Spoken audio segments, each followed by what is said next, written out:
ساتھیوں،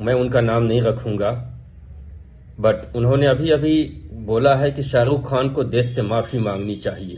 کس بات کے لیے؟ صرف اس بات کے لیے کہ شاہ رخ خان نے ایک بنگلہ دیش کے کرکٹر کو انڈیا میں خرید لیا ہے کھیلنے کے لیے۔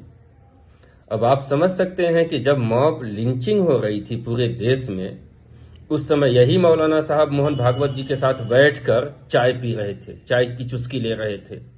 ایک بار بھی مولانا صاحب نے نہیں کہا کہ بھاگوت جی آپ ٹائٹلی دیش کو ایک سندیش دیں، میسج دیں کہ دیش میں کوئی ہندو مسلم نہیں ہونی چاہیے۔ اگر کوئی بھی آدمی کسی بھی دھرم وشیش پر اٹیک کرتا ہے تو اسے سخت سزا دی جائے گی، نہیں کہا تھا۔ رسی سے باندھ کے پیٹا جا رہا تھا، پیروں سے باندھ کر کچھ لوگوں کو پیٹا گیا۔ مولانا صاحب چپ، آواز نہیں نکلی۔ مولانا صاحب اڈانی کے مسئلے پر کبھی بھی نہیں بولے کہ اڈانی بجلی دینا بند کر دے بنگلہ دیش کو۔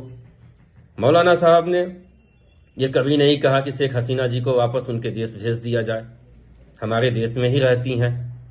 ایک چھوٹا سا ایشو کو اتنا بڑا ایشو بنایا جا رہا ہے ایک چند اپنی سیاست کے فائدے کے لیے۔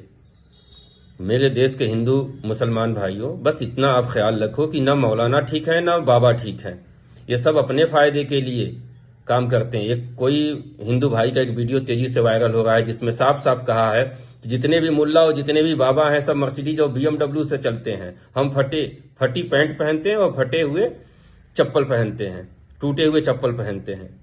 تو اس کی بات مجھے بہت اچھی لگی کہ کم سے کم کسی کو تو اب سمجھ میں آنے لگی ہے کہ یہ سب اپنی روٹیاں سیکنے کے لیے ہمیں یوز کرتے ہیں۔ یہی بات میں مسلمان بھائیوں سے بھی کہوں گا کہ شیعہ سنی دیوبندی وہابی بریلوی سے اوپر اٹھو اور ان ملاؤں کو، ان مولاؤں کو، ان جتنے بھی مولانا ہیں ان کو جواب دو۔ دیش کے لیے ایک جٹ ہو جاؤ یار، دیش کے لیے کام کرو، دھرم سے اوپر اٹھو سب۔ دیش ہے تو ہم ہیں، دیش نہیں ہے تو کچھ بھی نہیں ہے۔ دیش رہے گا جب ہی ہم لڑ سکیں گے، جھگڑ سکیں گے، یہی نہیں ہے تو ہم کیا کریں گے؟